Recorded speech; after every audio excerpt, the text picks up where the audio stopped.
আমি নিয়েছি দুটো আলু সেদ্ধ, তাতে দিয়েছি মটরশুঁটি, আর দিয়েছি মুসুর ডাল বাটা 1 বাটি। এবারেই আমি এতে দেব নুন,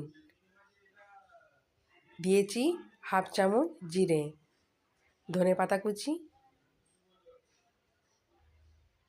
লঙ্কা গুঁড়ো দিয়েছি, দিয়ে এবার ভালো করে মিশিয়ে নিচ্ছি। মেশানো হয়ে গেছে। একদিকে কড়াতে আমি তেল বসিয়েছিলাম, গরম হয়ে গেছে। বড়াগুলো এবার আমি তেলেতে দিয়ে দিচ্ছি। একদিকে লাল হয়ে গেছে, এবারে আমি বড়াগুলো পাল্টে নিচ্ছি।